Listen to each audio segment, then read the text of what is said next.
old and dirty looking woman. Don't ever correct me. Leave my path. In the village of Umuara, where earth meets green farms and gossip traveled faster than a harmattan wind, lived a young woman named Zinara. She was known not for kindness, but for the sharpness of her tongue and the weight of her pride. She walked as though the earth owed her respect. Her shoulders were always straight, her chin lifted high, and her eyes carried a look that warned others not to speak unless invited. When elders greeted her, she replied with half words. When children crossed her paths, they scattered like frightened chickens. That morning, an elderly woman paused on the narrow path to adjust her dress, unknowingly blocking Zinara's way. Move!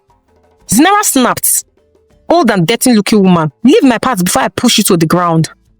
Before the woman could step aside, Zinara's hand flew. The slap echoed through the air, sharp and humiliating. The old woman staggered but said nothing. Only watching Zinara walk away with pride blazing in her eyes. A strange silence followed. Even the birds seemed startled. Villagers stood frozen, disbelief etched across their faces. No one dared speak. Zinara did not look back. She never did. She lived with her parents, Maku and Obina, in a small compound near the outskirts of Umora. Though they were poor, they were known for kindness. Zinara, however, carried herself like wet ran in her veins. She believed she was different, meant for more than dusty paths and ordinary lives. As she crossed the village square, market women paused mid-sale. Children pulled at their mothers' wrappers and stepped aside. Zinara noticed everything and cared for none of it. To her, fear was respect and silence was admiration. That morning, as the sun climbed higher, Zinara smiled to herself. In her mind, Umora revolved around her presence. She had no idea that something beyond human explanation had already begun to follow her steps. In Umora, Zinara's name was never mentioned casually. It was whispered, laughed about, or spoken with irritation. Women at the market shook their heads whenever she passed. Who will marry this one? They muttered, turning away as if her pride might stain them. Men were no kinder. Sitting beneath the old tree at the village square, they joked openly. I pity any man who brings her into his house. One said, even if they had land, I would refuse. Another replied, laughter trailing behind the words. Zinara heard them all. She simply chose not to care. She believed marriage was a cage for weak minds and dull spirits. In her eyes, Umora was full of people who had accepted smallness. She refused to be one of them. Her parents watched helplessly. Maku's eyes followed Zinara each morning as she strutted past the compound gates. My daughter, she would plead softly. Soften your voice. Greet people. Humility costs nothing. Zinara only waved her hands in dismissal. Obina tried reason. The village does not hate strength. He said one evening, it fears pride without kindness. Zinara laughed. If they fear me, then I am doing something right. At the well, the maidens gathered in tight circles, stopping their chatter when Zinara approached. Buckets froze mid-air. She stopped and stared them down. Are your lips so empty that my name fits your mouth? She asked coldly. One girl, braver than the rest, spoke. We only say what everyone sees. You walk as though you are above us. And I am. Zinara replied without hesitation. The words fell heavy and final. No one argued. Silence swallows the well. As she drew water, Zinara caught her reflection on the surface. The sharp angles of her face, the uneven lines, the skin that drew comments whenever she went. It was all there. The village saw flaws. Zinara saw distinction. To her, difference meant superiority. At home, Maku tried again. They say you insulted an elder today. Zinara shrugged. She blocked my paths. Obina's voice was calm but tired. One day, Zinara, the world will answer pride in its own way. She scoffed. If the world does not value me, then the world is blind. That evening, laughter drifted through Umora as men joked and women whispered. Zinara walked past them, pretending not to hear. Yet, something unfamiliar tightened in her chest. She pushed the feeling away and lifted her chin higher. Zinara did not know it yet, but a discipline meant to humble her heart was already unfolding, slow and unstoppable. That night, Umora slept beneath a sky heavy with clouds. The moon hid itself and the air felt unusually thick. Zinara lay on her bed, turning restlessly. Sleep refused to hold her. A strange heat crept over her skin, rising and falling like waves. She wiped her face, uneasy, blaming the discomfort on exhaustion. Before dawn, her body grew stiff. Her breathing deepened, slow and labored. It felt as though something unseen was pressing against her, reshaping her in silence. No pain yet, just an unsettling awareness that something was wrong. When the cock crowed, Zinara jolted awake. She reached for her face and froze. Her skin felt tight, uneven. Panic surged through her chest. She stumbled toward the water pot and peered inside. Patches marred her cheeks. A scream tore from her throat. Mako rushed in, her heart stopping at the sight before her. Zinara! Her voice trembled. Obinna followed, his hands shaking as he stared at his daughter. Zinara clutched her face. Breath coming in gaps. What is happening to me? No one answered. There were no words. A heavy consequence had followed her actions, arriving without warning, without explanation. As the morning light spread across Umuara, Zinara sat shaking, her pride cracking for the first time. Yet, even then, stubbornness flickered in her eyes. Whatever this was, she told herself it would not force her to bow. News in Umuara traveled faster than fire in dry grass. By mid-morning, people gathered outside Zinara's compound, pretending concern while straining for a glimpse. Whispers rose and fell like restless wind. Did you see her face? Pride has finally answered her. She thought she was above everyone. Some laughed openly. Others shook their heads with uneasy pity. Zinara had everything. Each word struck deeper than the last. For the first time, fear crept into her chest, cold and heavy.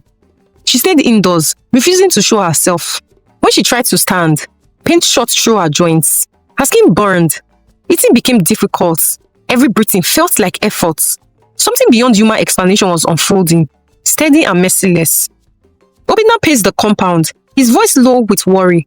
Mako wept quietly, blaming herself for every unanswered prayer and ignored warning. By evening, the mockery softened into murmurs. The village was no longer amused, it was watching. Zinara lay coiled on her bed, listening to distant voices.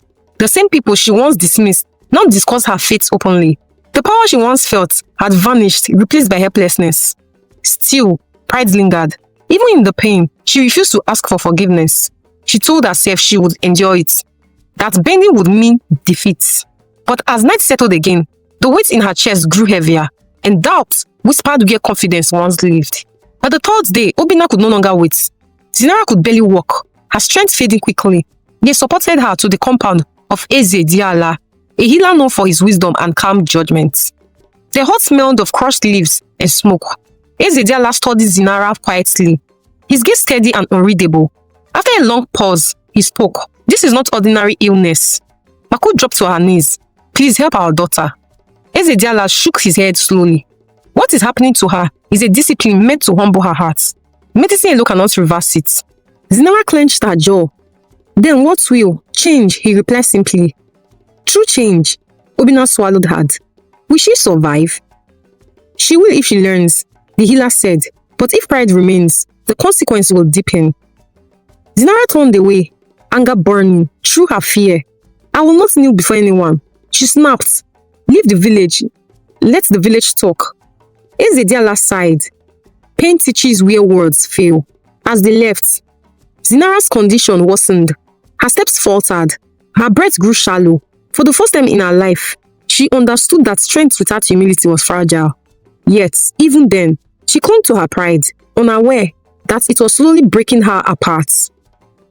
Days passed, and Zinara's condition worsened. Her body grew weaker, and each movement brought sharp, unrelenting pain.